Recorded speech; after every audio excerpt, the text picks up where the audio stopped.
شروع اللہ کا نام لے کر جو بڑا مہربان نہایت رحم والا ہے۔ یہ لوگ کس چیز کی نسبت ایک دوسرے سے پوچھتے ہیں؟ کیا اس بڑی خبر کی نسبت جس میں یہ اختلاف کر رہے ہیں؟ دیکھو یہ انقریب جان لیں گے، پھر دیکھو یہ انقریب جان لیں گے۔ کیا ہم نے زمین کو بچھونا نہیں بنایا اور پہاڑوں کو اس کی میخیں نہیں ٹھہرایا؟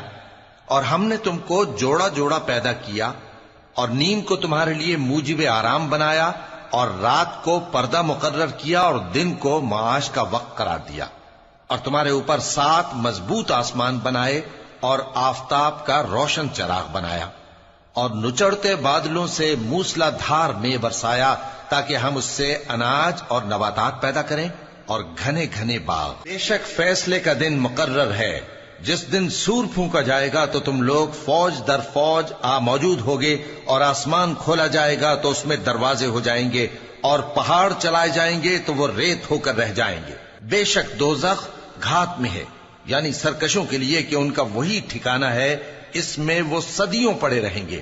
وہاں نہ ٹھنڈک کا مزہ چکھیں گے، نہ کچھ پینا نصیب ہوگا مگر کھولتا پانی اور بدبودار پیپ۔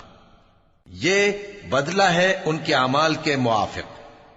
یہ لوگ حساب آخرت کی امید ہی نہیں رکھتے تھے اور ہماری آیتوں کو مسلسل جھٹلاتے رہتے تھے، اور ہم نے ہر چیز کو لکھ کر محفوظ کر رکھا ہے۔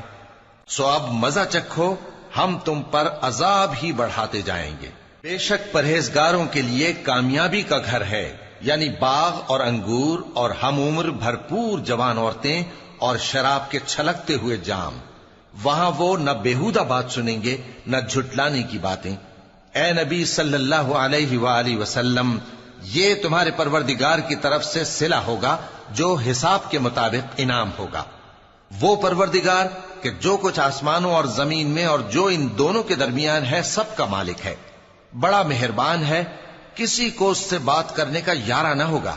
جس دن جبریل امین اور دوسرے فرشتے صف باندھ کر کھڑے ہوں گے تو کوئی بول نہ سکے گا مگر جس کو رحمان اجازت بخشے اور وہ بات بھی درست ہی کہے۔